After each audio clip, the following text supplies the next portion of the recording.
Selamat sore, puji Tuhan. Kita percaya bahwa Tuhan selalu baik di dalam setiap kehidupan kita. Dimanapun kita berada, Tuhan selalu menyertai, Tuhan selalu melindungi kita, bahkan Tuhan selalu memberikan kita kesehatan. Puji Tuhan, sore hari ini kita akan kembali datang beribadah kepada Tuhan di rumah kita masing-masing secara online, tetapi kita percaya bahwa hadirat Tuhan selalu ada dimanapun kita berada. Puji Tuhan, saat ini kita akan mulai ibadah kita. Sebelumnya kita akan berdoa. Bapa yang baik, kami mengucap syukur kepadamu Tuhan Yesus sore hari ini. Terima kasih buat kasih Tuhan yang begitu luar biasa Tuhan kami alami di dalam setiap kehidupan kami. Penyertaan-Mu yang begitu sempurna Tuhan ada di dalam setiap kehidupan kami. Sehingga pada hari ini Tuhan, Engkau masih memberikan kami kasih karunia, anugerah Tuhan untuk kami bisa datang beribadah kepada Tuhan. Kami percaya di dalam nama Tuhan Yesus, Engkau Tuhan yang senantiasa Tuhan menyertai setiap kehidupan kami dimanapun kami berada. Bahkan kami percaya Tuhan ada kebaikan demi kebaikan Tuhan yang akan kami nikmati di dalam setiap kehidupan kami bersama dengan Tuhan. Karena kami percaya Tuhan, ketika Tuhan yang ada di dalam setiap hidup kami, maka kami akan melihat bagaimana pertolongan Tuhan itu bekerja di dalam setiap kehidupan kami. Kami serahkan seluruh kehidupan kami serahkan hati kami Tuhan, untuk kami mau datang kepada Tuhan di sore hari ini. Terima kasih Tuhan, berkati ibadah kami dari awal pertengahan hingga akhirnya, biarlah jadi seturut dengan kehendak Tuhan. Di dalam nama Tuhan Yesus Kristus kami sudah berdoa, haleluya, amin. Puji Tuhan, kita percaya bahwa Tuhan tidak pernah berjanji untuk langit selalu biru, tetapi Tuhan selalu berjanji Dia menyertai setiap kehidupan kita. Haleluya. Terima kasih Tuhan, terima kasih Tuhan. Haleluya Yesus. Tuhan tak pernah janji langit selalu biru, tetapi Dia berjanji selalu menyertai. Tuhan tak pernah janji jalan selalu rata, tetapi Dia berjanji berikan kekuatan. Tuhan tak pernah janji langit selalu biru, tetapi Dia berjanji selalu menyertai. Tuhan tak pernah janji jalan selalu rata, tetapi Dia berjanji berikan kekuatan. Jangan pernah menyerah, jangan berputus asa. Mujizat Tuhan ada saat hati menyembah. Jangan pernah menyerah, jangan berputus asa. Mujizat Tuhan ada bagi yang setia dan percaya. Oh, jangan pernah menyerah, jangan berputus asa. Mujizat Tuhan ada saat hati menyembah. Jangan pernah menyerah, jangan berputus asa. Mujizat Tuhan ada bagi yang setia dan percaya. Mari kita sama-sama percaya bahwa Tuhan yang setia itu ada dalam hidup kita. Dia berjanji langit selalu biru, tetapi Dia berjanji selalu menyertai. Tuhan tak pernah janji jalan selalu rata, tetapi Dia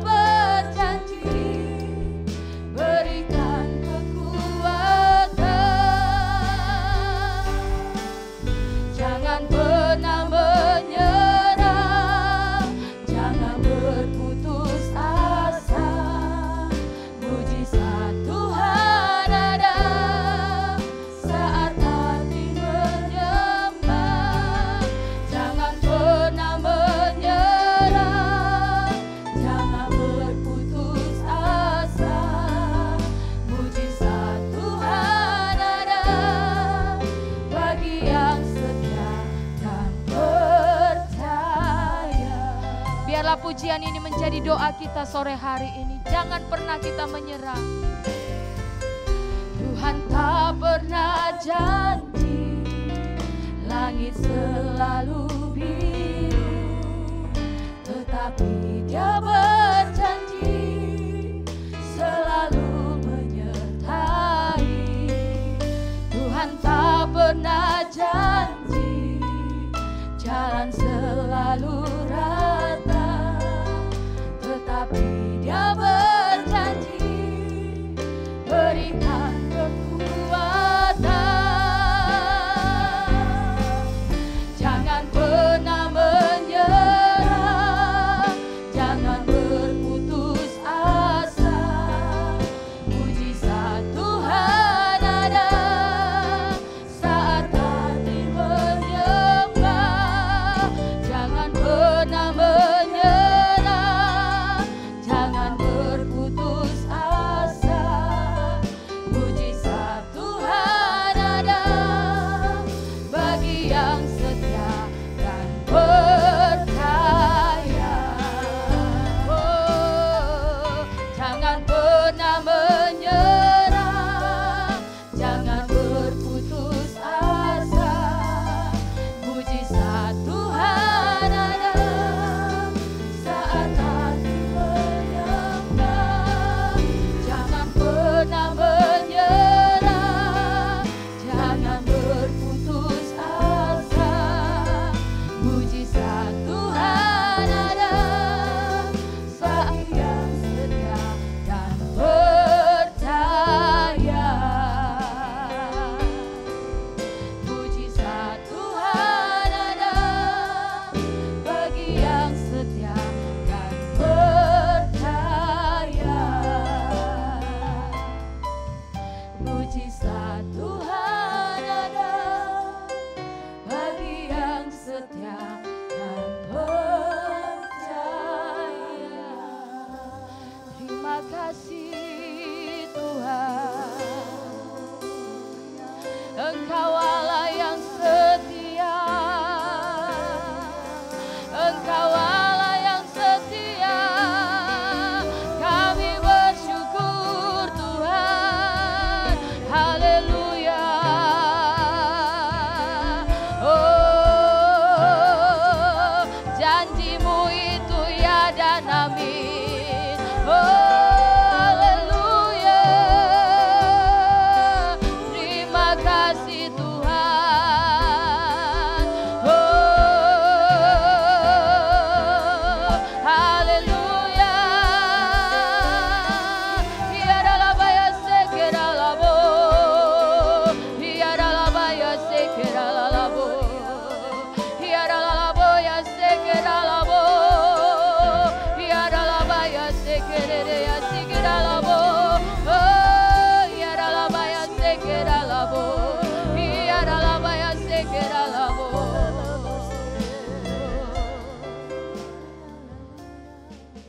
Terima kasih Tuhan. Kami berdoa di dalam nama Yesus. Bangkitkan setiap ibu-ibu dimanapun kami berada. Bangkitkan setiap wanita-wanita dimanapun kami berada Tuhan. Sehingga kami yang berkata, kami menjadi penolong yang benar-benar Tuhan sesuai dengan kebenaran firman Tuhan. Kami berdoa di dalam nama Yesus. Situasi kondisi yang ada saat ini tidak menghalangi kami Tuhan. Untuk kami, oh Tuhan Yesus, sungguh-sungguh kepada Tuhan. Di dalam nama Tuhan Yesus Kristus, bangkitkan setiap kami wanita-wanita Allah. Menjadi wanita-wanita yang Tuhan Engkau sukai Tuhan. Di dalam nama Yesus Kristus Tuhan, terima kasih. Kami mengucap syukur kepadamu sore hari ini. Dalam nama Yesus kami mau memuji-muji Tuhan lebih dan lebih lagi. Haleluya. Amin. Puji Tuhan. Kita akan bangkit berdiri, kita akan memuji Tuhan. Kita percaya, kita minta kekuatan Tuhan untuk membangkitkan setiap kehidupan kita. Haleluya. Amin.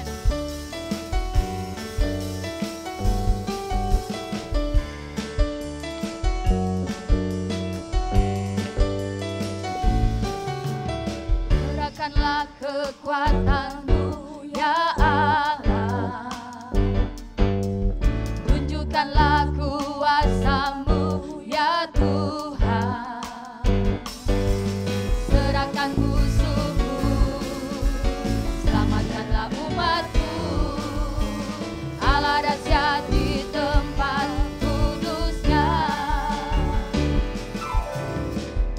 Nyatakanlah kekuatan-Mu ya Allah. Amin Tuhan.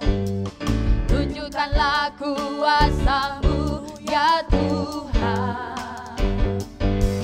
Serahkan musuhku, selamatkanlah umat-Mu.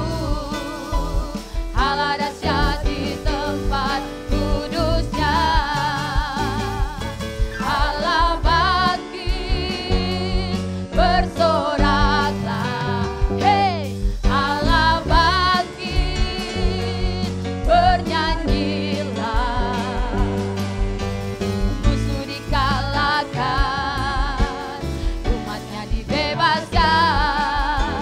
Allah dahsyat di tempat kudusnya. Allah bangkit, Allah bangkit, bersoraklah. Hei, Allah bangkit, bernyanyilah. Musuh dikalahkan, umatnya dibebaskan. Allah dahsyat di tempat kudusnya. Allah bangkit, Allah bangkit, bersoraklah. Hei, Allah bangkit, bernyanyilah. Musuh dikalahkan, umatnya dibebaskan. Allah dahsyat di tempat kudusnya. Allah bangkit, Allah bangkit, bersoraklah. Hei, Allah bangkit, bernyanyilah. Musuh dikalahkan, umatnya dibebaskan. Allah dahsyat di tempat kudusnya. Allah dahsyat di tempat kudusnya. Allah dahsyat di tempat kudusnya. Amin, haleluya. Puji Tuhan. Silakan duduk ibu-ibu yang kekasih. Ya, saat ini kita akan siapkan hati kita untuk kebenaran firman Tuhan. Kita percaya kekuatan kita dapat di dalam kebenaran firman Tuhan. Ketika kita mendengarkan firman Tuhan, maka kita akan kuat. Karena firman Tuhan itu adalah pribadi Allah sendiri. Dan kita akan dikuatkan dengan kebenaran firman Tuhan sore hari ini. Haleluya. Terima kasih Tuhan.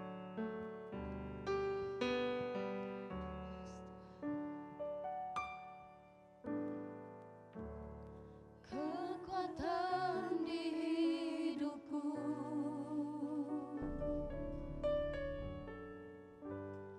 ku dapat di dalam-Mu.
mustahil bagimu. Sebab aku percaya, bukan karena melihat, namun karena firman-Mu yang selalu digenapi di hidupku. Ku percaya, bukan karena melihat, namun karena firman-Mu tiada pernah berubah.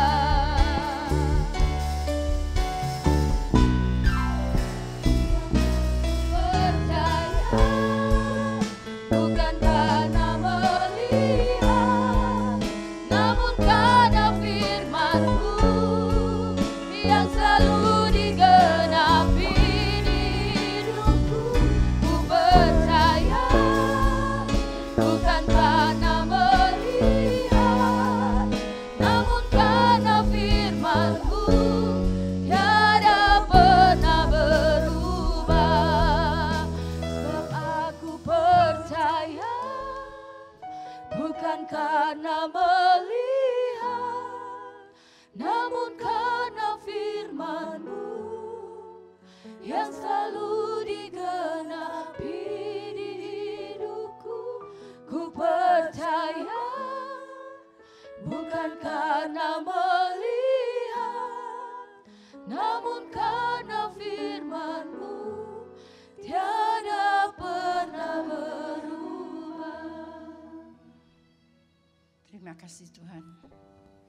Engkau masih mengizinkan kami lagi untuk beribadah, sekalipun hanya melalui online. Tapi kami hanya ingin berbicaralah Tuhan setiap hari, karena kami sekalipun belum melihat kenyataan dari firman-Mu itu. Tapi kami terus percaya bahwa firman-Mu punya kuasa dan tidak pernah berubah, bisa mengubah seseorang yang tidak menuruti apa yang Tuhan mau. Kalau firman-Mu diberitakan dan kuasa Roh Kudus meneranginya, menjamah hatinya, kami percaya kuasa firman itu bisa mengubah manusia menjadi baru, menjadi orang-orang yang lebih hari lebih mengasihi Engkau dan hidup benar di hadapan-Mu. Karena itu mari Tuhan, Engkau berbicaralah. Kami mau siap untuk mendengarkan apa yang Tuhan ingin, supaya hidup kami mengalami perubahan demi perubahan. Makin hari makin kami menjadi serupa dengan gambar-Mu Tuhan. Itulah pada saat karakter ilahi ada di dalam kami. Maka apa yang kami perbuat setiap hari, Engkau yang mengawasi kami. Dan jalan hidup kami selalu terbuka di hadapan Engkau. Dan kalau kami ada kekeliruan, Tuhan sendiri yang membetulkannya. Siapa kami Tuhan? Kami hanya manusia biasa, tanpa petunjuk dari Engkau. Kami tidak mungkin bisa berjalan menurut kehendak-Mu. Tapi biarlah Tuhan, sesederhana apapun pemberitaan firman ini, hamba-Mu mohon, biarlah kuasa firman itu urapi kami, urapi para pendengarnya semua, supaya kami bisa menerima firman itu dengan hati yang terbuka, dan kuasa Allah turun mengubah hidup kami menjadi ciptaan yang baru, dan itu menyenangkan hati-Mu Tuhan.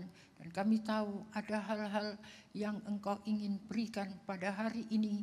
Engkau sendiri yang berbicara, hamba-Mu hanya alat untuk menyampaikan isi hati-Mu. Karena itu kuasai hati kami semuanya dengan urapan yang baru.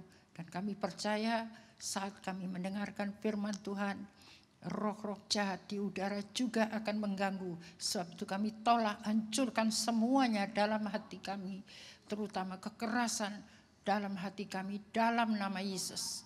Kami tahu Tuhan, Engkau ada di sini. Dan jikalau Engkau ada di sini, hadirat Allah akan mengusir semua hal-hal yang tidak benar dalam hati dan pikiran kami, supaya kami fokus dalam menangkap isi hati-Mu. Dan semua yang siap diberkati oleh firman Tuhan, katakan amin. Ya. Puji Tuhan. Selamat sore. Ibu-ibu sekalian yang ada di rumah, kami masih mendapatkan kesempatan untuk beribadah di dalam rumah Allah, sekalipun lewat online, tetapi firman Tuhan masih bisa diberitakan.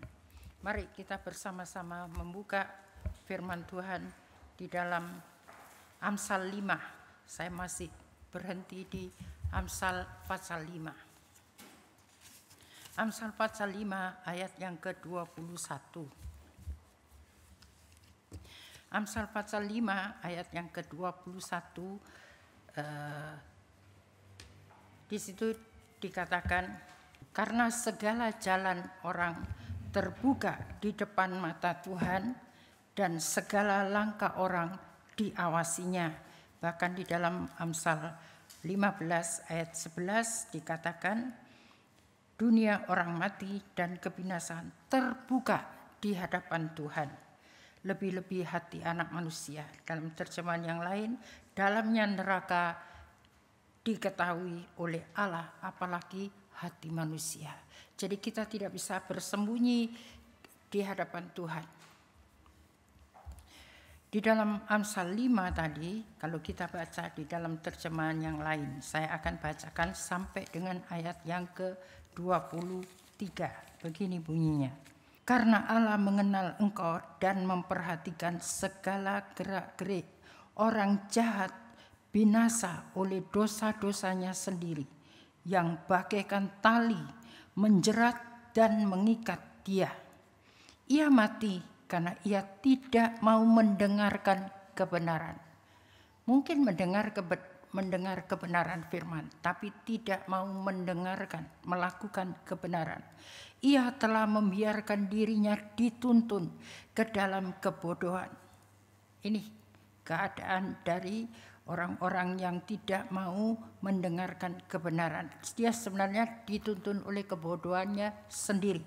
Padahal firman Tuhan dalam Efesus 5 ayat 17 dikatakan, janganlah kamu bodoh, tapi usahakanlah supaya kamu mengerti kehendak Tuhan. Nah, sekarang kita kembali. Di dalam 1 Petrus 4 ayat yang ke-5. Saya langsung bacakan di dalam terjemahan yang lain ya.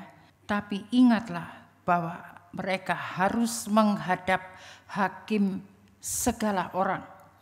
Jadi hakim itu tulisannya besar. Kita tahu dalam 1 Petrus 4 ayat 17, penghakiman dimulai dari rumah Allah. Baik yang hidup maupun yang mati. Berarti sekalipun saat itu mungkin tubuhnya sudah mati, tetapi apa yang dia perbuat selama masih hidup harus dipertanggungjawabkan. Kalau ada istilah kasih uang KUHP, kasih uang habis perkara. Jadi kalau kita mau, kadang-kadang hakim itu bisa menentukan mau hukuman berapa saja, itu di tangannya dia. Jadi bisa hukumannya bebas, bisa berkurang. Apalagi kalau sudah mati, habis perkara, sudah tidak akan diteruskan lagi perkaranya. Tetapi bagi anak-anak Tuhan, tidak. Kita tahu bahwa sesudah kematian nanti orang yang mati dibangkitkan, kemudian yang masih hidup bersama-sama nanti menghadap pengadilan Allah. Nah, di dalam ayat yang ke-6, 1 Petrus 4 ya, ayat 6. Itulah sebabnya maka Injil, apa itu Injil? Firman Allah telah diberitakan juga kepada orang-orang mati. Sehingga kita harus menopang kalau ada kebaktian kedukaan. Seringkali pemberitaan firman Tuhan ya sekarang memang karena ada pandemi terbatas. Tapi sebenarnya itu kesempatan untuk pemberitaan Injil disampaikan. Sehingga para pengkhotbah itu sebenarnya harus fokusnya bukan kepada orang yang mati, tapi kepada keluarga yang masih hidup, handetolan yang datang, semuanya. Yang biasanya kalau ada kebaktian begitu keluarganya bagaimana? Sibuk sendiri bukan? Ya, orang-orang yang hadir di situ juga bicara-bicara sendiri. Sebenarnya kita harus berdoa supaya saat itu mereka seperti terpaku begitu ya kepada pemberitaan firman Tuhan. Karena kesempatan di situ bisa orang ditangkap untuk menjadi percaya kepada Tuhan. Sehingga ini merupakan tantangan serius untuk kita semua, supaya karena firman Tuhan itu Tuhan berjanji tidak akan kembali dengan sia-sia. Bahkan sampai pun kita tahu di penjara banyak identitas Kristen ada di sana. Berarti walaupun dia sudah percaya Tuhan, tapi rohnya mati. Sehingga di situ pun diadakan ibadah.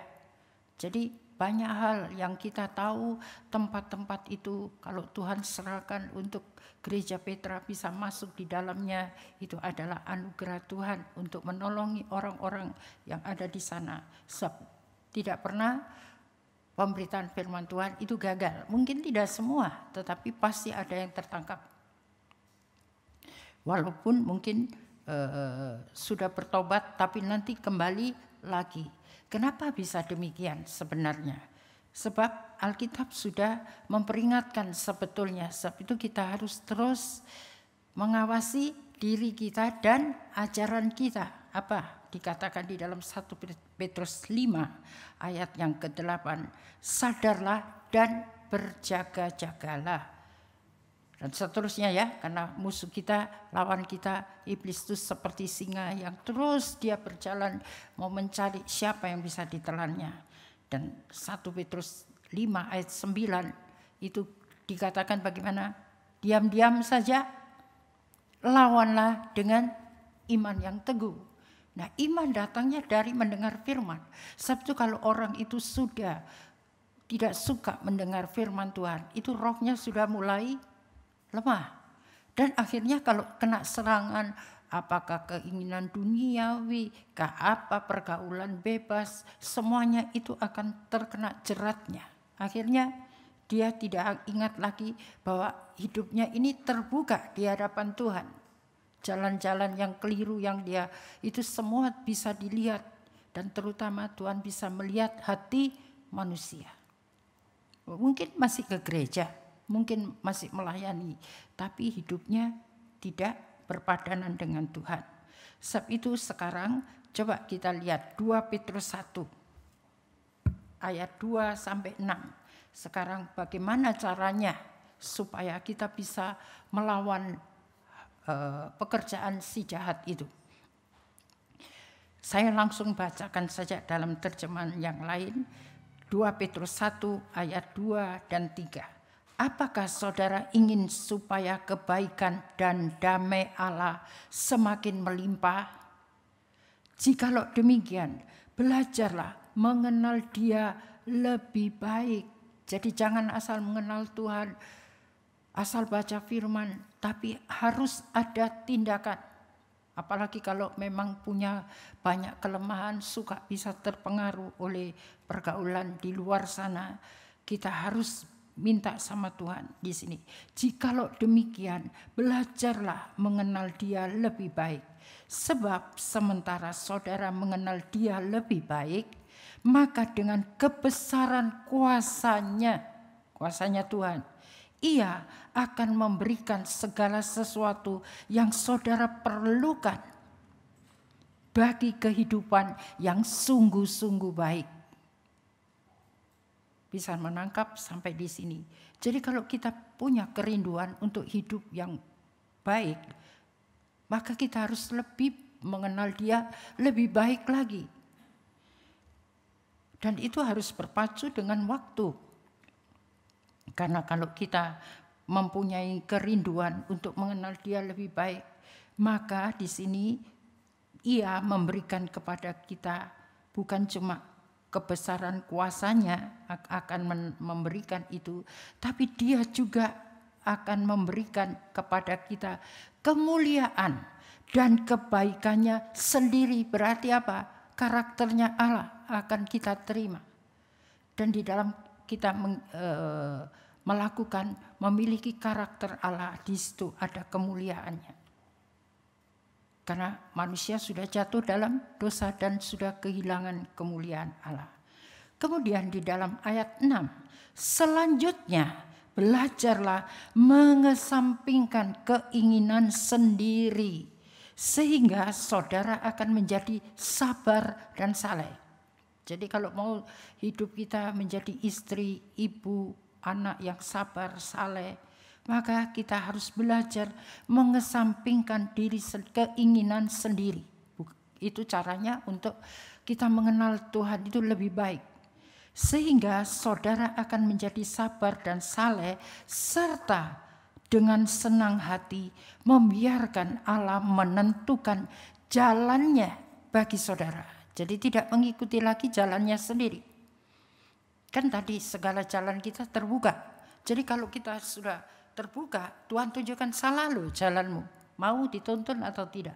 Nah, itu tergantung kita. Kalau kita mau mengenal Dia lebih baik, Tuhan akan lebih lagi mengikuti, memonitor jalan-jalan kita. Tetapi kita juga harus memberikan diri untuk mengesampingkan tadi kehendak sendiri. Sehingga tadi saudara akan menjadi sabar dan saleh, serta dengan senang hati membiarkan. Jadi silakan Tuhan, koreksilah jalan-jalan hidupmu. Allah menentukan jalannya bagi saudara. Di sini saya kemudian kita lihat lagi ya.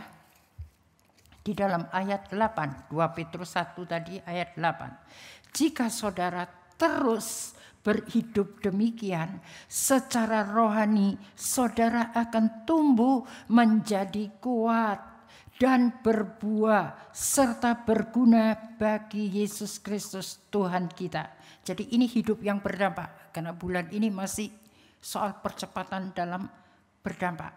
Jadi kita tidak bisa menjadi kuat tanpa kita mengenal tiap hari Tuhan dengan lebih baik. Tapi harus mengesampingkan, kalau itu berjalan sama, daging dan roh tidak bisa bertemu, bertentangan. Kompromi juga tidak bisa. Jadi di sini kita, jika saudara terus hidup demikian, jadi tidak satu kali terus selesai. Makanya dibilang sadarlah dan berjaga-jaga. Harus sadar bahwa kita ini masih hidup di dalam daging. Dan daging itu sewaktu-waktu mudah. Kena tipu mudah, kena dustai gampang juga. Lihat saja itu. Sudah banyak orang ditipu dengan arisan bodong ya. Tapi masih saja itu. Padahal yang ditangkap yang barusan ini orangnya cuma sederhana. Satu orang saja bisa menguasai miliar loh. Nggak main-main itu. Jadi terutama pasti yang kena itu wanita-wanita yang bisa dibodoh-bodohi. Kalau harta itu saja sudah mereka akan tidak terima. Tapi kenapa kalau harta rohani kita, sifat-sifat ilahi Allah yang ingin diberikan itu, kita tidak bisa memelihara dengan baik. Nah, saya berikan satu kesaksian. Saya pernah memberi nasihat kepada seorang pelayan Tuhan di Gereja Petra ya. Karena saya mendengar dan saya sudah melihat sendiri bahwa dia berteman dengan seorang pria yang tidak bertobat. Saya tahu riwayat hidupnya. Karena dulu juga dia meminang gadis di Gereja Petra. Dia masuk di Gereja Petra, tapi setelah menikah tidak. Sehingga berakhir dengan perceraian. Nah sekarang mau mengambil lagi. Kira-kira kalau saudara jadi ibu, setuju atau tidak? Pasti tidak setuju. Nah, tapi apa yang terjadi? Saya tidak mau berkeras, saya sudah kasih nasihat, tapi masih tidak mau dengar. Jadi saya memberikan solusi. Kalau Anda masih mau terus, karena sudah pakai cincin loh. Pikir baik-baik, kalau saudara masih terus mau melangsungkan pernikahan, kalau tidak salah pernikahannya harusnya tahun depan. Saudara jangan melayani dulu. Itu prinsip kami untuk mendidik anak-anak muda yang punya pergaulan salah. Nah, apa yang terjadi? Ternyata dia pilih turun, tapi masih beribadah. Dan saya mendengar baru-baru ini, kalau tidak salah putus dulu.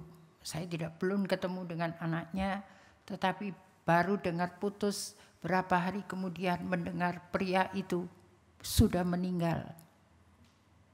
Jadi begitu cepatnya proses Tuhan yang terjadi. Sehingga selamat, ini anak muda. Gitu. Jadi itulah sebabnya orang muda berhati-hatilah dalam memilih pasangan hidup. Apalagi jika harus mengorbankan kasih Tuhan. Hanya tertarik dengan kasih seorang pria atau pemuda yang ganteng mungkin. Tapi kalau hatinya kayak kelenteng, tahu kelenteng? Nah, itu sewaktu-waktu bisa berubah, mengecewakan, menyakitkan hati, bahkan bisa mendatangkan penderitaan seumur hidup. Bahkan kalau terus-terus kita terhilang, akhirnya kematian kekal juga kalau tidak kembali kepada Tuhan.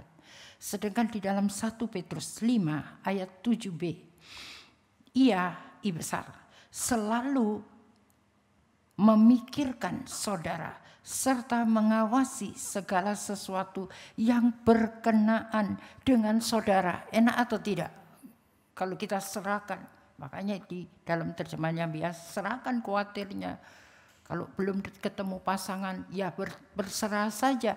Kalau Tuhan memang izinkan untuk hidupmu seperti ini lebih baik daripada menderita. Karena salah memilih pasangan. Karena Alkitab sudah menjamin, ia selalu memikirkan saudara serta mengawasi segala sesuatu yang berkenaan dengan saudara. Dalam 2 Petrus 1 ayat 10-11. Jadi saudara sekalian yang saya kasihi, berusahalah membuktikan bahwa saudara benar-benar tergolong orang yang sudah dipanggil serta dipilih Allah, supaya saudara tidak akan terserandung atau jatuh. Allah akan membukakan pintu surga lebar-lebar. Sekarang jalannya sempit. Tapi kalau kita berani memasuki jalan sempit, pintu surga terbuka lebar. Tapi kalau mau jalan lebar, pintu surga tertutup. Bukan terbuka sempit. Tertutup bagi kita. Supaya saudara memasuki kerajaan yang abadi milik Tuhan dan juru selamat kita, Yesus Kristus. Di dalam 1 Petrus 4. Saya tinggal membacakan saja ayat 19. Jadi kalau saudara menderita menurut kehendak Allah, teruskanlah berbuat benar. Ini kuncinya di sini. Banyak orang menderita kemudian terus berhenti. Sudah, saya capek. Mau berdoa terus. Tuhan tidak dengar doa saya. Mau banyak omong juga salah. Mau terus hidup bersama juga sulit. Nah, akhirnya pilih tidak mau ikut kebenaran Tuhan, tapi mengesampingkan sudah.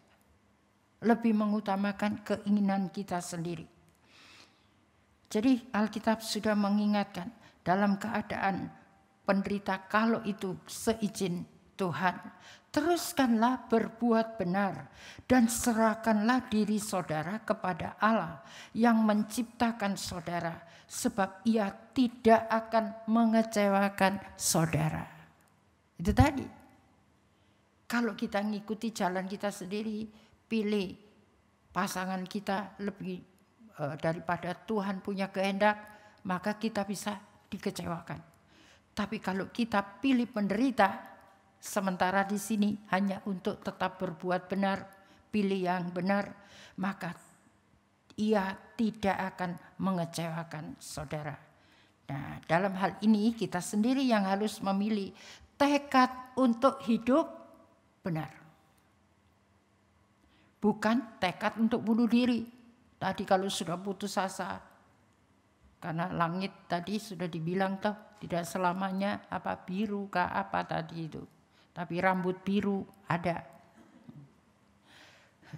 Tapi ini kita sudah belajar bagaimana kalau kita hidup yang sungguh-sungguh, kita harus mempunyai tekad hidup benar tadi ya. Apalagi orang yang sudah putus asa karena dia sudah stres berat menggumuli masalah yang dihadapi. Mazmur 101. Nah, ini yang kita mau bedah sekarang. Bagaimana tekad hidup benar itu? Ada 10. Ayo kita buka Mazmur 101. Mazmur 101. Saya dengan cepat saja, saya tidak ingin membaca. Saya ingin berikan 10-10-nya itu. Itu caranya untuk kita bertekad hidup benar. Karena ini adalah apa? Mazmurnya Daud. Dalam terjemahan yang lain itu dituliskan perikopnya itu tekad untuk hidup benar.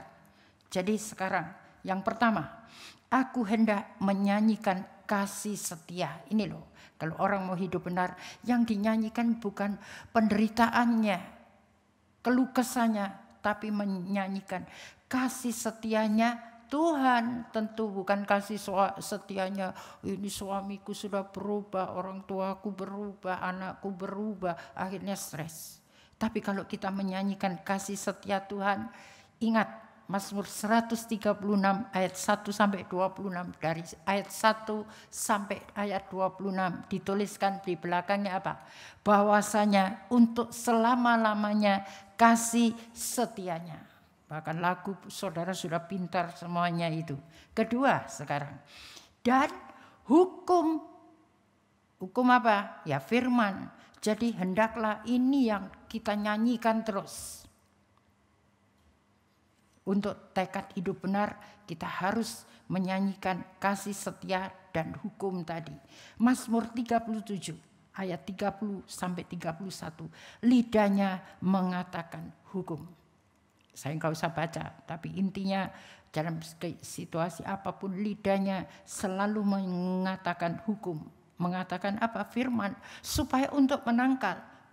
Supaya ada selalu ketekatan untuk hidup benar. Sekalipun banyak masalah yang harus dihadapi. Ketiga, aku hendak bermazmur bagimu. Apa artinya? Mengagungkan akan kasih dan kebaikan Tuhan. Jangan cuma menyanyi, aku hendak bermazmur bagi nama Tuhan. Tapi di rumah cuma nyanyian doang.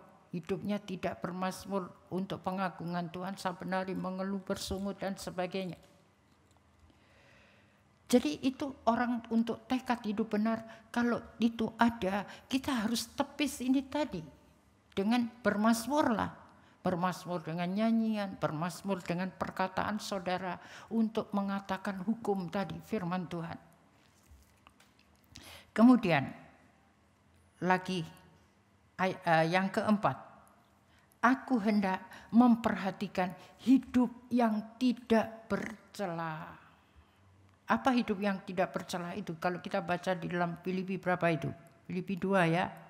Nah, jangan bersungut-sungut dan berbantah-bantah. Lakukan itu dengan rela supaya kamu tidak beraib, bercela di tengah-tengah bangsa yang bengkok. Jadi kita harus menjaga untuk memperhatikan hidup yang tidak bercela. Kalau orang buat begini, saya tidak. Bukan sempurna. Nuh bisa hidup bukan sebagai orang tidak bercela. Tapi ternyata Lot tidak bisa. Dia hidup di Sodom dan Gomora mengikuti. Sehingga istrinya juga sami mawon. Dia mau dikeluarkan oleh Tuhan. Suruh cepat, tapi dia berlambat-lambat karena hatinya di situ. Nah tidak mudah, dia orang benar loh. Dikatakan Lot itu orang benar. Tapi kenapa? Karena dia tidak memperhatikan bagaimana hidup tidak bercela. Ikut, terpengaruh. Sebab itu kita harus banyak berdoa. Saya tidak menakut-nakuti, tapi banyak perkara yang tadinya pernikahan itu baik. Tapi karena tidak memperhatikan celah-celah yang ada, baik suami atau istri, akhirnya rumah tangga itu amburadul. Kemudian yang berikutnya lagi, yang keberapa ini tadi? 5 ya. Aku hendak hidup dalam ketulusan hatiku di dalam rumahku. Nah, ini loh penting, jangan tulus jangan hati kita sudah tidak tulus. Ini kan rumah juga. Kalau hati kita sudah tidak ada kejujuran, tidak ada ketulusan, di dalam keluarga juga begitu. Di dalam melayani Tuhan juga tidak akan tulus. Bertopeng nanti di gereja lain, di rumah lain. Jadi kita harus tahu untuk kita tekad hidup benar ini enggak boleh. Nah, itu orang bertekad. Jangan bilang, ya kalau bisa, tapi bagaimana ini daging lemah masih. Jangan berdalih. Ini tekad itu harus berjuang. Karena ini ditulis oleh Daud sendiri. Dan Daud kenapa dia mau tekad hidup benar? Karena dia sudah rasakan tertipu bukan oleh dosa. Yang tidak sengaja, dia juga tidak sengaja. Tetapi justru itulah dia membuatkan Mazmur ini untuk memperingatkan kepada kita. Kita harus punya tekad. Dan betul kan memang dia punya tekad setelah dia membuat kesalahan. Sehingga Tuhan berkenan akan hatinya Daud. Kemudian di sini lagi ya. Yang keenam, tiada kutaruh di depan mataku perkara dursila. Dalam terjemahan yang lain, terutama di rumahku sendiri, tempat aku ingin hidup berbuat benar. Tempat aku ingin berbuat benar. Sebagaimana sepatutnya. Nah, ini loh tadi. Jadi jangan kita perkara dursila ada di depan mata kita. Tapi Daud dalam terjemahan yang lama ini berkata, terutama di rumahku sendiri tempat aku ingin berbuat benar. Sebagaimana sepatutnya. Jadi jangan berbuat benar seperti orang yang tidak kenal Tuhan. Kebenaran diri sendiri akhirnya. Nah, sebagai pengikut Kristus kita harus juga memiliki pendirian yang ada di dalam dirinya Paulus. Apa itu? Di dalam 2 Korintus 13 ayat 7 sampai 8. Dalam terjemahan yang lain, saya berdoa kiranya saudara akan hidup baik, bukan karena hal itu akan menjadi suatu kebanggaan dan membuktikan yang kami ajarkan adalah benar, melainkan karena kami ingin melakukan yang benar sekalipun kami dibenci orang. Tidak mudah loh untuk menyampaikan kebenaran. Tapi Paulus masih terus berkata begini, tanggung jawab kami adalah menjunjung kebenaran pada segala waktu. Bukan mengharapkan kejahatan. Ini tanggung jawab kita. Orang yang punya tekad untuk hidup benar, punya tanggung jawab dalam segala waktu untuk menjunjung kebenaran. Jadi jangan abu-abu. Kebenaran putih ya putih, hitam ya hitam. Itu kebenaran.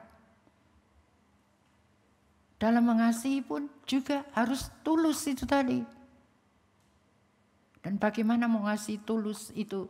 Ikutlah teladan kasihnya Tuhan. Tidak mungkin kita bisa mengasihi seperti yang Tuhan mau kalau kasih Tuhan tidak penuh di dalam hati kita.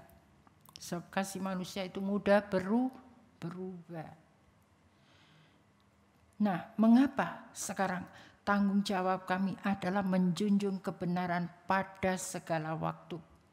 Kenapa? Karena Yohanes 17 ayat 17. Kuduskanlah mereka dalam kebenaran. Firman-Mu adalah kebenaran. Dan aku ini jalan kebenaran dan hidup. Siapa yang tidak melalui aku kebenaran tadi, tidak sampai kepada Bapa. Dalam Amsal 14 ayat 2, dalam terjemahan yang lain. Berbuat benar berarti menghormati Allah. Ini jadi orang yang sudah tidak berbuat kebenaran, dia tidak menghormati Allah. Jadi mau apa lagi kalau Allah saja tidak dihormati, apalagi suami, betul? Jadi jangan sampai di dalam hati kita sebagai istri, sebagai anak juga terhadap orang tua harus punya kebenaran firman Allah. maka kita akan menghormati Allah lewat otoritas. Otoritas kita di mana? Di sekolah ya guru, di pekerjaan ya majikan, di gereja ya gembalanya. Jadi kita di rumah suami kita, anak-anak, orang tua kita. Mudah sebetulnya kalau kita ngikuti patronnya Tuhan. Tidak ada yang kebetulan atau dipaksa-paksa, tidak ada. Karena berbuat benar berarti menghormati Allah. Sebab itu Alkitab bilang apa saja yang kita lakukan, lakukan seperti kepada Tuhan. Karena nanti Tuhan akan memberi upah seperti yang kita lakukan dengan tepat. Nah, berikutnya lagi. Yang keberapa tadi? Ke-6 tadi ya, sekarang ke-7. Perbuatan murtad aku benci. Apa itu murtad? Pemberontakan bukan? Aku benci dan itu tak akan melekat padaku. Pemberontakan mungkin tidak kelihatan tapi di dalam bisa. Dalam terjemahan yang lain, tolonglah aku untuk menolak hal-hal yang rendah dan keji. Sebenarnya roh pemberontakan itu rendah dan keji. Tolonglah aku untuk membenci segala macam penyelewengan. Pemberontakan akhirnya terjadi penyelewengan. Kalau saya bicara penyelewengan bukan soal selingkuh saja. Itu salah satu. Tapi penyelewengan itu segala macam bentuk ketidaksetiaan kita kepada kebenaran firman Allah. Itu sudah menyeleweng, betul? Karena patokannya semua ada aturannya. Seorang istri bagaimana, seorang suami bagaimana, seorang anak bagaimana, seorang tuan bagaimana, seorang hamba bagaimana, seorang hamba Tuhan bagaimana, seorang janda itu bagaimana. Semua ada aturannya. Seorang jomblo itu bagaimana aturannya.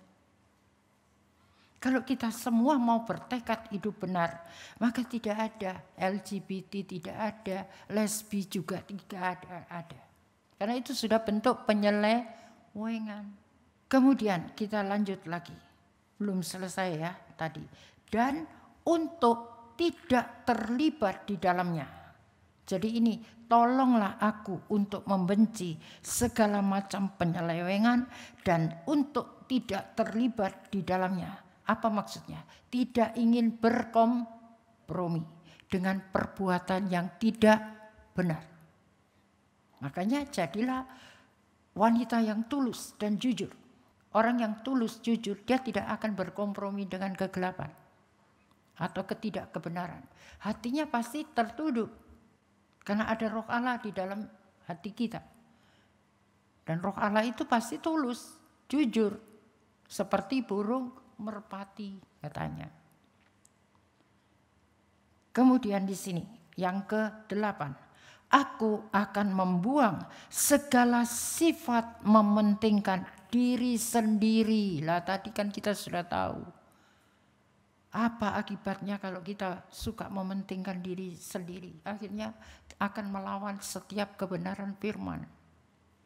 Dan menjauhkan diri dari setiap kejahatan. Nah, apa itu? Saudara bisa baca sendiri. Markus 7 bukan? Ayat 21 sampai 23. Banyak kejahatan yang timbul dari hati manusia. Itu kalau boleh jangan ada di dalam hati kita. Bahkan ada tambahannya bukan? Dalam terjemahan yang lain. Tambahnya apa? Orang yang melakukan semuanya itu menjadikan kalian tidak layak bagi Allah. Lah untuk apa kita melakukan hal-hal yang kita berkompromi dengan perbuatan yang tidak benar, tapi tidak layak bagi Allah. Karena Allah itu kebenaran tadi. Siapa tidak melalui aku tidak sampai kepada Bapa di surga. Sekalipun ya Bapa di surga. Nah gitu kan. Kalau kita berdoa kan seringkali gitu, Bapak yang baik. Tapi nyatanya tidak pernah baik. Ada saja yang membuat kita menderita. Kemudian di sini tadi, Yang ke-9, hati yang bengkok akan menjauh daripadaku. Nah, hati bengkok lawannya apa? Lurus, bukan? Lurus itu apa? Jujur. Amsal 14 ayat 2. Coba kita lihat. Siapa berjalan dengan jujur takut akan Tuhan. Nih, tapi orang yang sesat jalannya berarti tidak lurus, bukan? Bengkok. Menghina dia. Jadi tidak usah bilang, kenapa kamu seringkali ada perkataan itu menista agama, gitu ya. Sampai digebuki dan sebagainya, kita lihat itu. Tapi di sini sudah jelas-jelas siapa berjalan dengan jujur takut akan Tuhan. Jadi orang itu bisa diketahui takut akan Tuhannya betul atau tidak. Kalau sudah bengkok-bengkok, dagang juga bengkok-bengkok, tidak jujur, omong juga tidak jujur.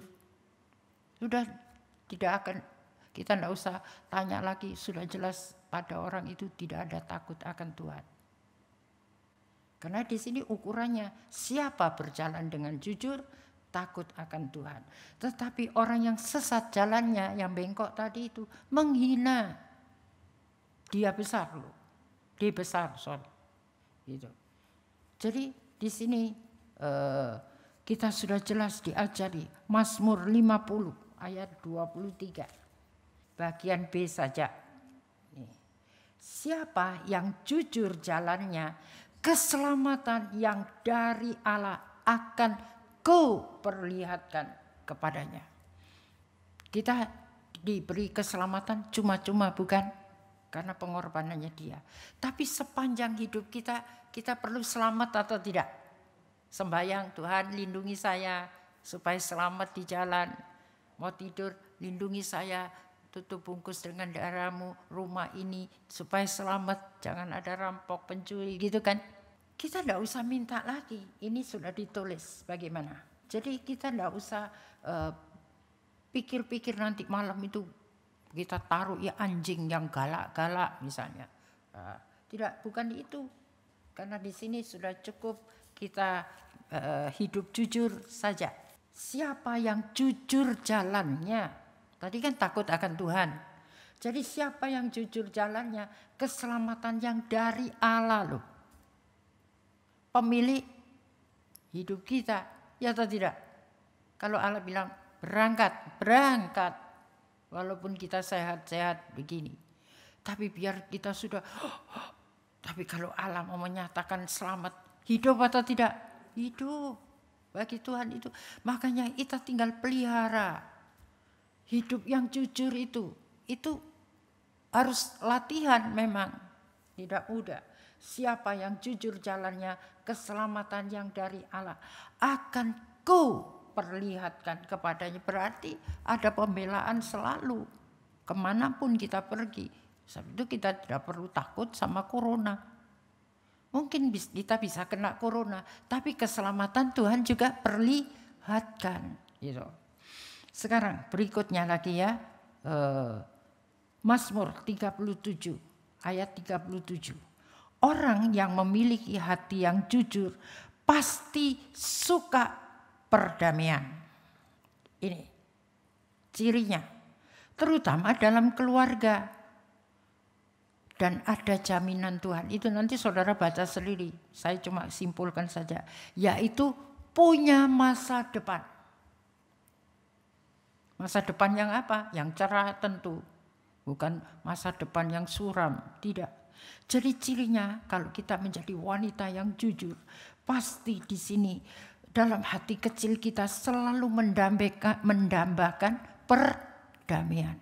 Kalau belum ada perdamaian, berusaha untuk mengadakan perdamaian itu bagaimana. Dan di sini terutama tadi kan di dalam keluarga kita, termasuk dalam keluarga Allah. Apakah di dalam keluarga Allah tidak ada pertengkaran? Ada. Tapi kalau kita punya kejujuran, ketulusan, jalan kita betul-betul Tuhan akan bela kita. Maka di sini hati kita akan terus bagaimana ya, ini kita tidak sejahtera kalau begini terus, akan berusaha. Dan jadilah seperti imanmu.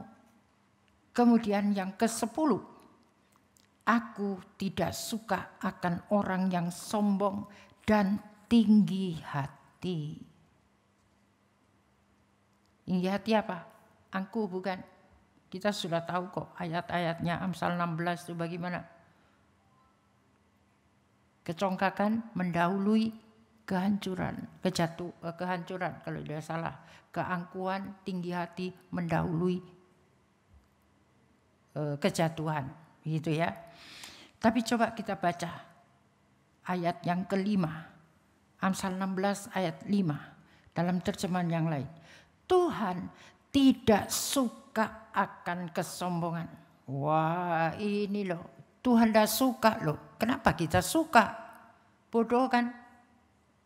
Tuhan yang kita sembah, Tuhan yang menciptakan kita tidak suka. Anakku tidak boleh sombong, aku tidak suka. Bukan cuma tidak suka loh, masih terus di sini ayatnya bunyinya. Percayalah, orang-orang sombong akan dihukum. Siapa yang menghukum tadi? Tuhan bukan? Dia hakim yang agung. Sebab itu kita tidak usah menghakimi orang sombong sebelum waktunya. Oh, itu orang sombong memang pantas dia begini begitu. Oh, kita yang ngerumpi akhirnya. Nggak usah, karena ada aturannya. Tuhan tidak suka akan kesombongan. Jadi kalau suamiku itu loh sombong, kalau dia sudah salah tidak mau mengaku, jadi aku gemes. Jangan, sembayangkan, sebab dia nanti kena pasal ini. Tuhan tidak suka sebetulnya, tapi suaminya suka-sukaku karena aku ini kepala. Tapi masih ada jalan bukan? Kalau kita jujur, nanti Tuhan yang intervensi. Keselamatan yang dari Allah akan dinyatakan. Pemulihan terjadi, begini dan begitu. Masa depan ada. Kita punya masa depan yang baik. Walaupun lewat pergumulan tadi itu, asal kita masih menuruti kehendak Tuhan, maka kita akan selalu ingin berbuat yang benar.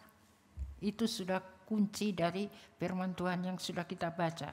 Dan percayalah, orang-orang sombong akan dihukum. Jadi kalau istri kayak Mikal itu bagaimana? Betul kan? Dihukum seumur hidupnya mandul. Karena dia memandang rendah. Suami tidak menghormati, itu sudah sombong. Jangan bilang saya sombong terus begini di muka suami. Ada loh istri-istri, woi begini-begini. Waduh, minta ampun loh sama Tuhan. Apalagi kalau istri itu ada ya, istri merasa semua serba bisa, cantik, punya uang, punya kedudukan. Itu kalau tidak hati-hati, dia akan lebih di atas suami. Dan itu sangat berbahaya. Mungkin sekarang bisa, tapi nanti sampai di peradilan Allah, dia kena nanti. Pasal ini bukan? Tuhan tidak suka akan kesombongan. Percayalah, orang-orang sombong akan dihukum. Nah, sekarang berikutnya. Bagi setiap orang yang punya tekad untuk hidup benar, apa yang akan diterimanya? Mazmur 101 ayat yang ke-6. Tetap ya, saya pakai terjemahan yang lain saja. Tapi saya sudah tulis 1. Akan dijadikan pahlawan-pahlawan. Ingat, bukan pahlawan kesiangan, tapi betul-betul pahlawan. Walaupun yang tidak berdaya katakan aku pahlawan. Jadi orang yang punya tekad untuk hidup benar, itu Tuhan, ini Daud yang bilang, kalau Daud saja raja biasa sudah bisa mengatakan aku akan menjadikan pahlawan. Terlebih Tuhan, raja di atas segala raja. Dia punya pemikiran lebih belas kasihan kepada orang yang lemah daripada Daud. Nah, asal orang itu hidupnya benar. Ini makanya disortir betul. Daud kasih patokannya tadi, orang yang mau bertekad hidup benar itu begini dan begitu.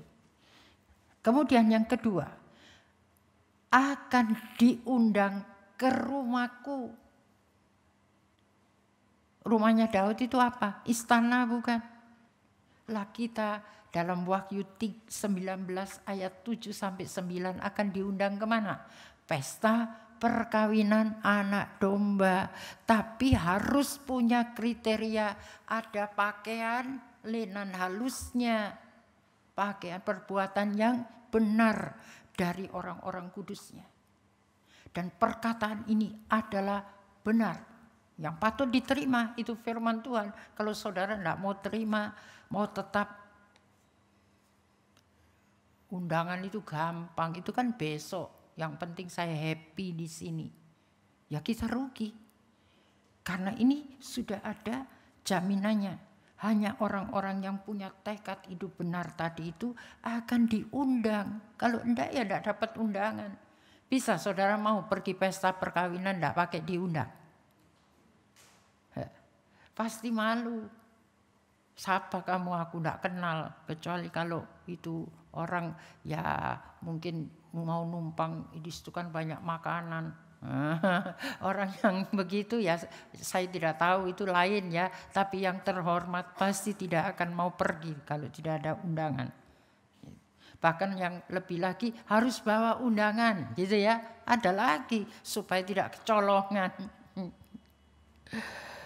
Sekarang yang ketiga, hanya mereka, perhatikan ini, pakai ada hanya loh. Hanya mereka yang benar-benar baik akan kujadikan pelayan-pelayanku. Hanya mereka yang benar-benar baik. Nah kita sudah tahu dalam 1 Korintus 4 ayat 2, yang dituntut pelayan itu bisa dipercaya. Itu loh, pelayan yang dicari ini sekarang yang benar-benar baik itu bisa dipercaya. Sebagai istri, bisa dipercaya tidak pegang keuangan atau boros. Atau pinjam sana, pinjam sini. Wah itu kita harus berhati-hati loh. Itu hidup tidak benar. Sebab ini saringan sudah betul-betul firman Tuhan tertuju kepada orang-orang yang berbuat seperti ini, lekas bertobat. Kalau tahu itu suami yang berbuat, istri harus berjuang. Bagaimana itu? Untuk hidup yang tidak benar. Karena ada suami yang begitu. Tapi ada yang istri yang tukang utang. Ini harus selesai. Karena hanya mereka yang benar-benar baik akan kujadikan pelayan-pelayanku. Apalagi kalau kita sudah melayani Tuhan. Supaya hati kita tidak tertuduh. Untuk bisa sampai nanti masuk rumahku. Kemudian di sini lagi. Berarti sekarang ini ya, proses pengujian itu ada bukan? Daniel 12 ayat 10. Pengujian, penyaringan, pemurnian. Pandemi corona ini menyaring semuanya loh.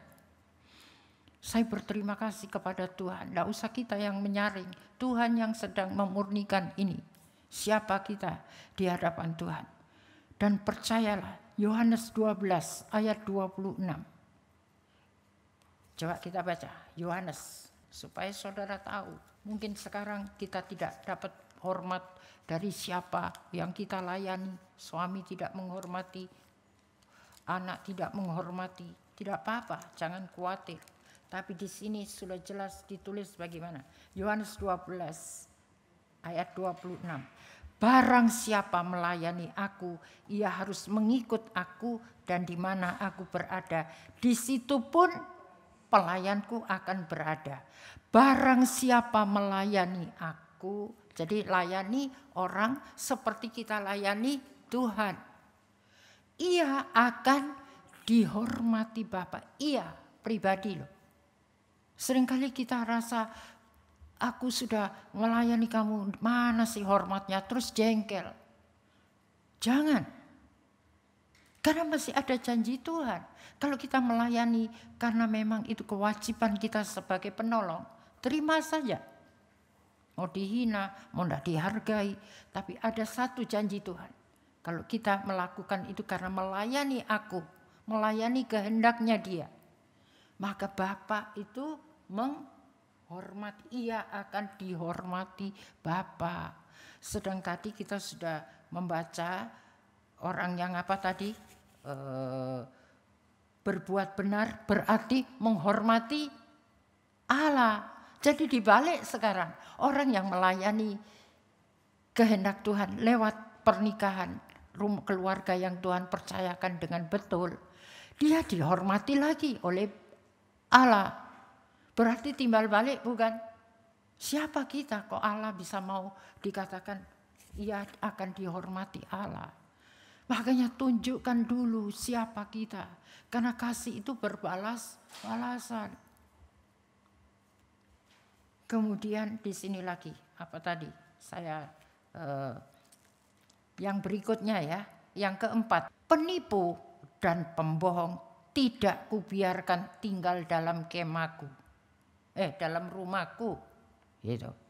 Jadi penipu dan pembohong itu siapa? Siapa yang tukang tipu, tukang bohong? Nah sudah, iblis bapaknya pembohong bukan? Apalagi cuma menipu.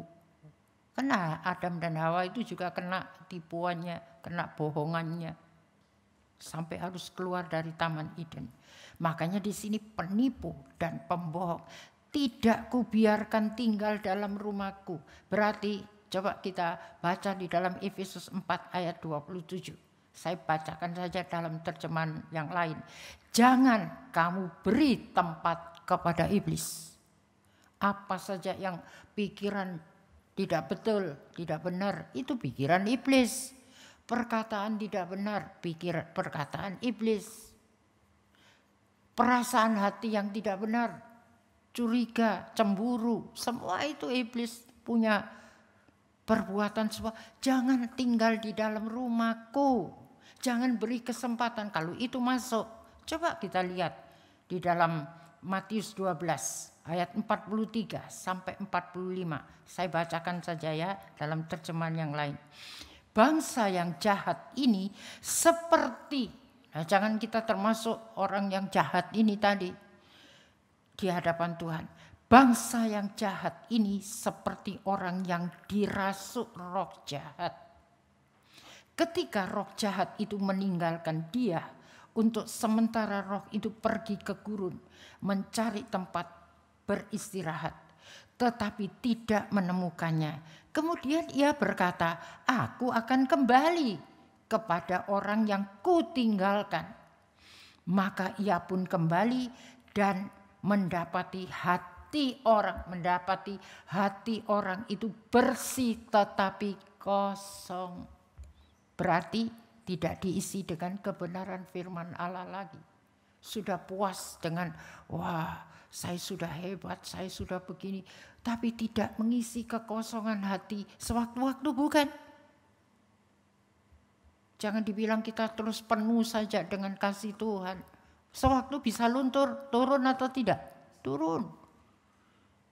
Makanya ada lagu, isilah Tuhan bejana hidupku. Isi terus.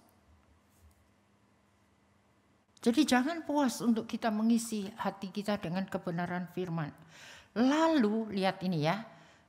Maka ia pun kembali dan mendapati hati orang itu bersih tetapi kosong. Lalu roh jahat itu mencari 7 roh lain yang lebih jahat daripada dia sendiri. Jadi jangan kaget, tadinya orang ini baik-baik, tiba-tiba kok jadi jahat itu kenapa? Itu perbuatan roh jahat karena buka celah. Jadi lebih jahat, tidak peduli dia siapa. Pendeta pun bisa berbuat seperti itu. Dan semua, bagaimana tadi? Lebih jahat daripada dia sendiri. Dan semua masuk. Jadi tadi ada 1, kemudian bawa 7 lagi, jadi 8. Masuk ke dalam orang itu serta tinggal di dalam dia. Karena dia buka celah. Makanya tadi Daud bilang, penipu dan pembohong tidak ada di dalam rumahku, tidak boleh. Tapi kalau kita tidak hati-hati, nah ini tadi pekerjaan iblis itu seperti begini. Dia korek dulu sedikit, lama-lama dia akan aduk semua supaya lebih runyam. Kemudian dikatakan apa? Tinggal di orang itu permanen ini. Bahaya ini. Dosa permanen. Menetap. Ada itu ayat kebodohan, menetap dalam dada orang. Jadi marah bisa menetap. Sampai jadi kepahitan, jadi benci, jadi dendam. Bahkan sudahlah, tidak menghormati lagi. Itu semua dari perkara yang kelihatannya sederhana. Terus dengan demikian orang itu menjadi lebih celaka. Bukan lebih jahat, lebih celaka daripada sebelumnya. Bisa tangkap sampai di sini. Jadi hidupnya bukan lebih baik, tapi lebih banyak penderitaannya. Hanya karena tadi itu membiarkan penipu dan pembohong tadi itu tinggal di dalam rumahnya. Nah, berikutnya lagi, tapi kalau itu diusir, wah, rumah kita hanya damai sejahtera yang memerintah. Begitu kan? Ada apa-apa saja, damai sejahtera yang perintah. Karena dia sudah permanen di dalam hidup kita. Bukan cuma mengawali hati dan pikiran kita. Terus di sini, yang berikutnya, yang kelima. Memiliki kerinduan. Ini di dalam firman Tuhan, cuma saya simpulkan saja. Memiliki kerinduan untuk menolong semua orang yang melakukan kejahatan sebagai tugas yang mulia. Perhatikan, kita punya tugas mulia, bukan penolong. Untuk biarlah kita mempunyai kerinduan, ini harus ada. Jangan lihat penderitaannya. Harus memiliki kerinduan untuk menolong semua orang yang melakukan kejahatan, siapapun. Suami, anak, orang tua, mertua, menantu, tetangga, rekan kerja, sepelayanan, atau apa saja, di mana saja kita bisa menjumpai. Tapi kalau kita betul-betul sudah punya tekad untuk hidup benar, maka kita memiliki kerinduan, Tuhan, tolong saya, karena ini tugas mulia. Kalau saya bisa memenangkan dia, baik lewat doa atau lewat apa saja, nasihat mungkin, tapi nasihat bukan begini-begini, lain lagi. Dengan roh yang lemah lembut, pengajaran lemah lembut ada di lidahnya. Dan lidah yang lembut mematahkan tulang, itu ada ya jawaban yang lembut gitu. Jadi kekerasan hati orang bisa diluluhkan dengan cara yang firman Tuhan kalau diikuti. Kemudian tadi ini tugas yang mulia ya, dan itu bisa berdampak bagi Tuhan, punya nilai. Mungkin di hadapan manusia, wih capekku, mau sampai kapan Tuhan? Wah, seringkali kan begitu dulu. Jangan pakai bertanya, tetap percaya bahwa kalau hidupku jujur, maka keselamat di jalannya Tuhan tadi ya, tidak bengkok-bengkok, tidak di sini melayani tapi di sini yang lain tidak jujur. Maka keselamatan yang dari Allah akan kuperlihatkan kepadamu. Jadi di sini lagi Pengkhotbah 4 ayat yang ke-17. Dalam terjemahan yang lain ya, berhati-hatilah pada waktu engkau masuk bait Allah, pada waktu beribadah. Baik lewat offline maupun online. Ini kan ibadah. Jadi saya tidak bicara lagi ibadah di gereja. Tapi kita harus berhati-hati pada waktu engkau beribadah. Bukalah telingamu dan tutuplah mulutmu. Ini biar di rumah online. Bukalah telingamu dan tutuplah mulutmu. Ingat dalam Wahyu 2 dan 3 terhadap 7 jemaat selalu ada pesan Tuhan bagaimana? Barang siapa bertelinga hendaklah Itu perintah ya, hendaklah kan perintah namanya. Jadi tidak boleh ditawar-tawar lagi. Harus apa? Mendengarkan suara roh. Apa artinya mendengarkan? Melakukan. Itu tidak bisa dibantah-bantah lagi. Kepada jemaat-jemaat. Jadi 7 jemaat itu semua nilainya harus bisa apa tadi? Bukalah telingamu dan tutuplah mulutmu. Berarti jangan berbantah-bantah lagi. Ya harus begitu memangnya. Kalau mau bertekad hidup benar. Kalau tidak ya sudah sembarangan. Sebab kenapa? Di dalam Yakobus 1 ayat 26. Ibadah tetapi tidak mengekang lidahnya, sembarang bicara bukan, sia-sia ibadahnya. Termasuk pernikahan kan ibadah bukan? Sia-sia apa yang kita kerjakan tidak punya nilai. Nilainya ya sudah begitu saja, penderitaan hari-hari, tidak ada kebahagiaannya. Saya tidak mau punya pernikahan yang begitu. Ngapain? Perjuangan boleh ada, tapi kebahagiaan tidak bisa dirampas bukan? Kalau Roh Kudus ada, kesusahan apapun tidak bisa merampas sukacita. Karena itu buah roh. Bukan buah daging. Kalau sukacita daging, wah ada kesulitan, sedikit sudah panjang lebar ngomelnya. Sudah tidak bisa senyum lagi. Tapi kalau kita belajar mengikuti latihan ini, karena Bible yang bilang ibadah tetapi tidak mengekang lidahnya, sembarang bicara bukan, sia-sia ibadahnya, tidak punya nilai. Nah, sedangkan Ibrani 12, ayo kita baca Ibrani 12. Ibrani 12 ayat yang ke-28. Jadi karena kita menerima kerajaan yang tidak tergoncangkan. Jadi kerajaan yang kekal ya. Nomor 1 apa? Marilah kita mengucap syukur. Itu nomor 1. Jadi kalau kita mau ibadah yang sampai berkenan itu nomor 1. Karena itu juga perintah Tuhan bukan? 1 Tesalonika 5 ayat 18. Hendaklah kamu mengucap syukur dalam segala hal. Mengucap syukurlah dalam segala hal. Perintah lo itu. Karena itulah yang dikehendaki Tuhan. Jadi kalau itu tidak ada di dalam hati kita, maka tidak mungkin kita bisa mengekang lidah. Dan tadi ibadah yang berkenan. Coba ini tadi yang kedua dikatakan apa? Nomor 1 mengucap syukur. Yang kedua beribadahlah kepada Allah menurut cara yang berkenan kepadanya. Tadi itu kalau ibadah kita mau berkenan, enggak sia-sia, kekang lidah kita.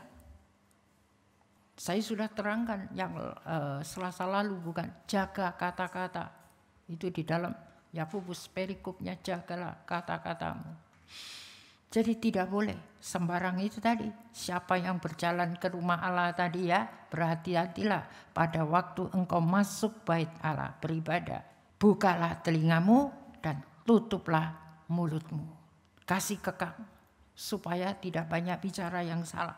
Kemudian di sini karena itu, nah ini masih terus ya. Ibadah sia-sia berarti tadi saya sudah katakan tidak berdampak juga yang baik di mata Tuhan. Karena itu perhatikan firman Allah. Nah ini perhatikan firman Allah. Di mana? Pengkhotbah 5 ayat 1 sampai dengan 3. Apa itu? Ada 3 kali sini. Pertama, janganlah sembarangan berjanji kepada Allah. Itu nomor 1. Jangan berarti larangan bukan. Jangan kita berjanji, saya mau setia sampai mati. Saya mau setia mengiring Tuhan. Saya mau pikul salib, menyangkal diri, kan itu harus. Tapi di tengah jalan banyak tadi tidak mengekang lidahnya. Akhirnya sembarang. Ada yang bilang, sudahlah, dak Tuhan-Tuhanan gitu kan. Tunggu Tuhan tolong sampai kapan, lebih baik begini saja. putusan sendiri. Tidak menantikan Tuhan. Jadi kita sudah sembarangan baik berjanji kepada Allah. Pernikahan kan satu komitmen, bukan? Kita berjanji di depan Allah. Jangan di sini sembarangan berjanji kepada Allah. Itu adalah dosa karena di sorga, karena ia ada di sorga dan engkau ada di bumi. Nah ini tadi, biarpun Allah tidak melihat pada saat kita berjanji, kalau mau baptisan air juga kan berjanji hidup baru. Nah kalau hidup baru kita menjadi ciptaan yang baru, yang lama sudah lewat. Tapi nanti ulang lagi. Bahkan ada orang sudah dibaptis bisa selingkuh. Wah ini bagaimana? Jadi itu fakta. Karena itu tiap hari kita harus tidak boleh kosong tadi itu. Bersih sudah. Tapi kosong itu akan datang lagi. Mencoba lagi. Oh Tuhan Yesus saja dicoba, bukan? Apalagi kita. Sebab itu di sini berikutnya lagi. Yang kedua, janganlah berlaku bodoh dengan menghamburkan kata-kata. Sembarang bicara lagi.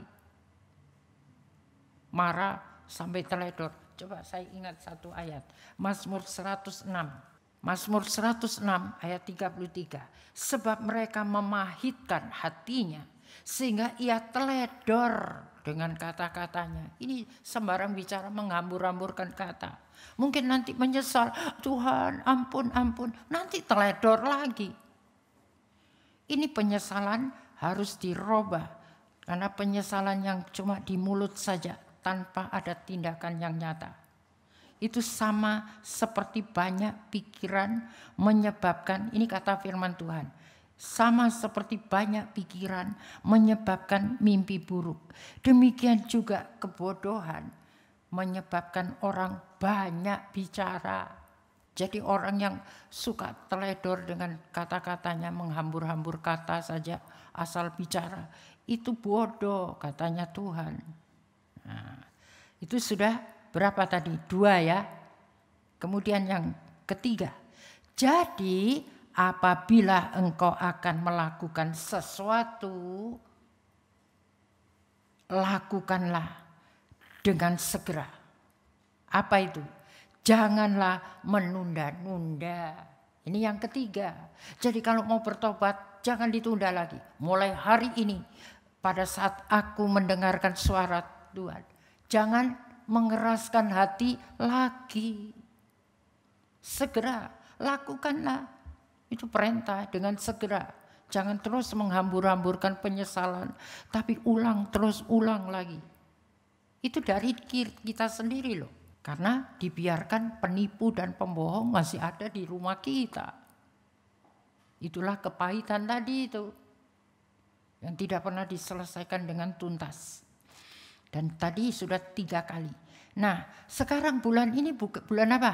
Percepatan dalam berdampak. Jadi kalau mau berdampak yang baik di depan semua orang, Bapa di surga dipermuliakan dengan perbuatan kita yang baik. Ayo, yang kalau jangan ya jangan. Ini sudah 3. Apa yang diperingatkan sampai 3 kali itu tandanya penting. Dilarang. Kenapa alasannya? Tuhan larang, belum selesai ayatnya. Karena Allah tidak senang kepada orang yang berlaku bodoh. Tadi kan kebodohan. Yang banyak bicara tadi, menghamburkan kata-kata tadi. Sedangkan Tuhan mau, jangan menghamburkan kata-kata. Itu, karena Allah tidak senang kepada orang yang berlaku bodoh. Tepatilah janjimu kepadanya. Tepati. Bukan kita tunggu janjinya Tuhan ditepati, kita tidak menepati janjinya. Tidak sinkron. Tidak kita akan terima janjinya Tuhan. Kamu juga belum menepati. Pengkhotbah 5 ayat yang ke-6. Dalam terjemahan yang lain. Berangan-angan saja, berandai-andai iya ya, bodoh amat ya. Tapi tidak ada tindakan. Ini Firman Tuhan sudah memperingatkan. Sebab itu jangan menunda-nunda. Tepati janjimu kepadanya.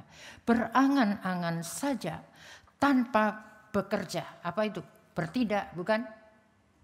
Aktif, bertindak. Adalah suatu kebodohan. Sudah dikasih tahu lagi ini.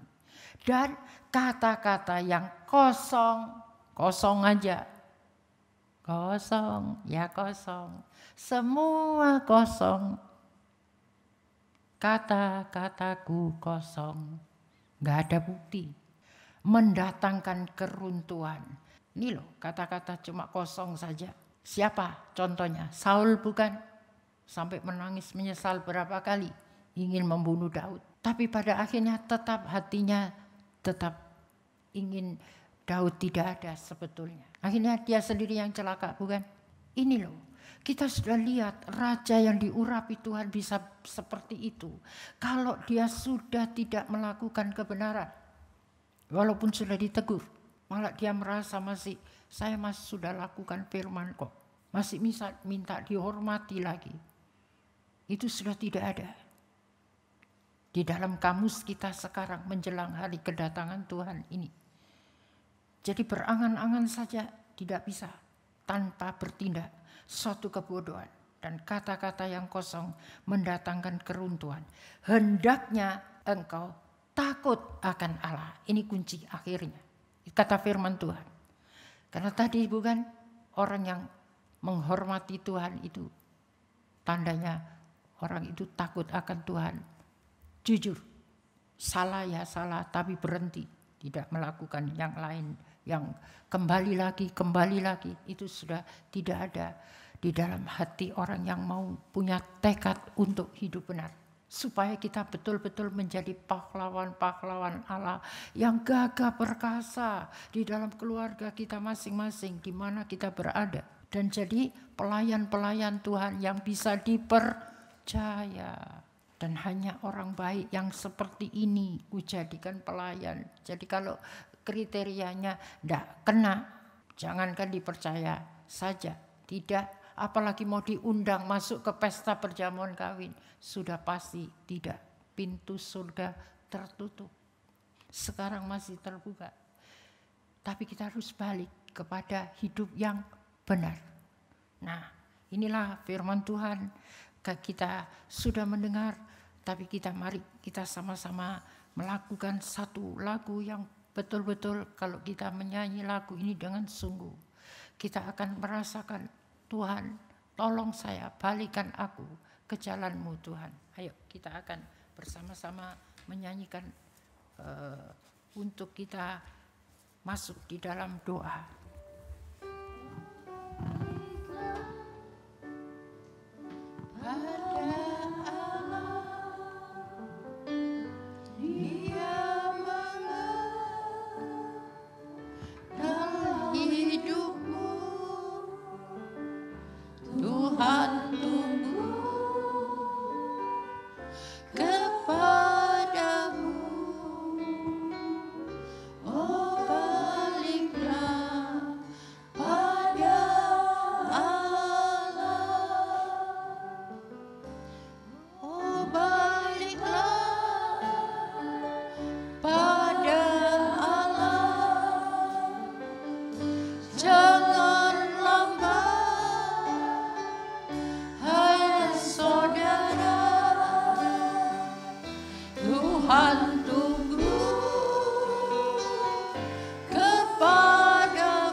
baliklah pada Bapa. Jangan kita sampai terlambat. Firman Tuhan sudah diperdengarkan, apa yang menjadi kehendaknya Tuhan. Taat saja. Tuhan tunggu kepadaku. Ganti Tuhan kepadaku. Kepadaku untuk lakukan kehendaknya. Ayo kita menyanyi. Oh, balik. Yang belum mentaati firman, minta Roh Kudus tolong saya. Jangan lambat taat firman. Tuhan tunggu. Dia menunggu. Dia sedang mengetuk pintu hati kita, agar kita segera melakukan kehendak-Nya, supaya nanti kami bisa masuk dalam undangan pesta kawin anak domba. Oh, baliklah pada Bapa. Dia Bapa yang baik, pengasih, pemurah, penyayang. Dia tunggu dengan sabar. Dia sedang mengetuk pintu hati-hati saudara. Ayo buka. Dia ingin masuk dan mau makan bersama kita.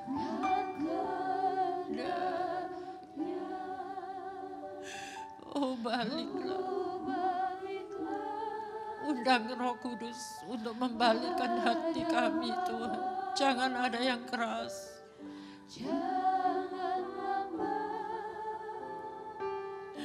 Taat firman. Tuhan tunggu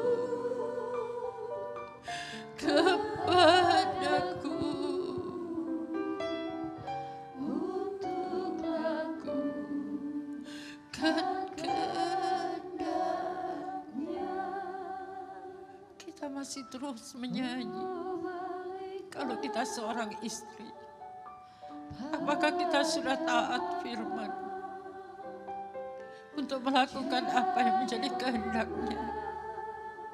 Kalau kita seorang ibu, sudahkah kita lakukan kehendak-Nya? Kalau kita seorang anak, sudahkah kita lakukan kehendak-Nya? Kalau kita seorang pelayan Tuhan, sudahkah kita lakukan kehendak-Nya?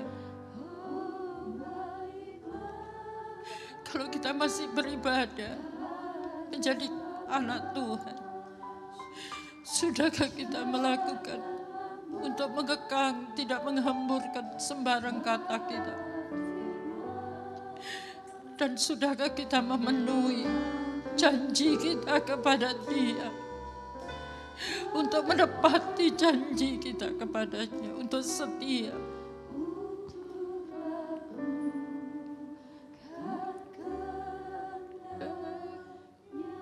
Tuhan tunggu. Tuhan tunggu. Dia menunggu dengan sabar. Tapi ada waktu Tuhan. Perhatikan kemurahan dan kekerasan hatinya. Jangan sampai kemurahan Allah habis untuk kita. Sehingga ada pemotongan-pemotongan. Dan inilah waktu pengudusan itu. Pengujian, penyaringan, pemurnian. Jangan sampai ada yang tidak memahami. Karena firman Tuhan akan segera Tuhan lakukan sempurna dan segera. Untuk aku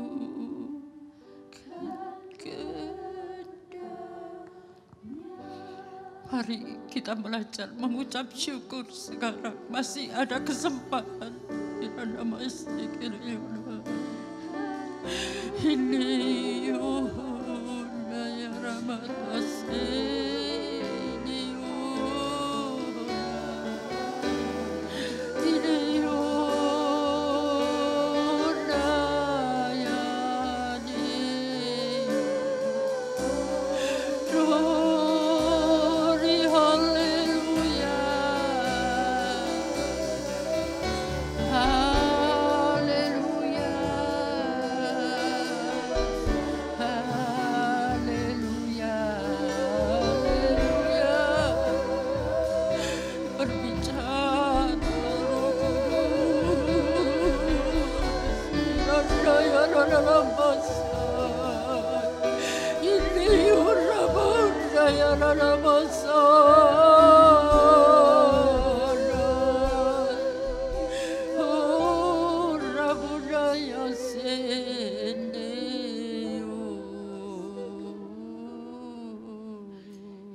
Terima kasih Tuhan buat kesabaran-Mu menanti kami. Pintu anugerah-Mu masih terbuka buat kami. Asal kami tidak berlambat-lambat seperti Esau, Tuhan. Dia menganggap enteng hak kesulungan itu dengan menukar apa yang dia mau hanya dengan semangkuk kacang merah. Tapi pada saat dia ingin mendapatkan berkat, sudah terlambat. Jangan sampai itu terjadi dengan kami, Tuhan, sebagai umat Tuhan. Wanita-wanita yang dicintai oleh Tuhan, yang sudah pernah dituntun kami di dalam jalan-jalan-Mu. Ajari kami Tuhan, terus hidup di jalan yang Engkau mau.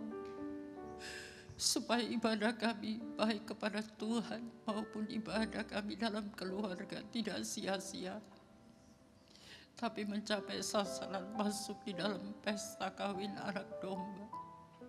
Oh, karena ada kebenaran-kebenaran yang Tuhan sedang lakukan untuk mengganti kebenaran diri kami sendiri dengan kebenaran yang kami peroleh dari pengudusan lewat firman Allah, lewat Roh Kudus yang terus menuntun kami di jalan kebenaran-Mu. Dan kami tahu Tuhan, kebenaran diri kami sendiri seperti kain yang kotor, tidak layak. Tuhan akan mengganti seperti Imam Besar Yosua. Dia seorang pelayan Tuhan, tapi pakaian pelayanannya kotor dan Tuhan ganti dengan pakaian pesta. Begitu luar biasanya Tuhan, kami percaya masih ada itu kesempatan buat kami. Gantilah Tuhan pakaian hidup kami dengan pakaian kemuliaan-Mu. Kami tahu Tuhan, ini kami butuh kesabaran-Mu untuk mendidik kami dengan kebenaran firman-Mu. Ajari kami terus Bapa, bawa kami di dalam seluruh kebenaran-Mu. Ini doa hamba-Mu juga Tuhan, supaya lewat ibadah Petra Women ini tidak sia-sia. Baik yang mendengar online, tetap kami merasakan ada hadirat Allah yang akan memeteraikan firman ini menjadi kenyataan di dalam hidup kami masing-masing. Inilah kebergantungan kami kepada Roh Kudus Tuhan. Hanya Engkau yang tahu isi hati kami dan kerinduan kami. Karena ini adalah satu tugas yang mulia jikalau kami bisa berdampak kepada orang lain untuk membawa mereka masuk di dalam kebenaran Allah. Terima kasih Tuhan untuk firman-Mu. Dan biarlah itu akan kami teruskan kepada orang-orang yang membutuhkan pertolongan-Mu.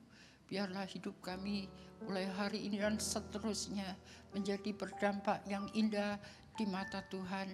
Yang kami tahu mungkin tidak ada penghormatan dari manusia, tapi Tuhan berjanji di mana Engkau berada, jikalau kami tetap melayani kehendak-Mu, Bapa di surga akan menghormati kami semuanya. Walaupun kami adalah wanita yang sederhana, tidak berdaya, tapi di mata Tuhan kami berharga dan begitu mulianya.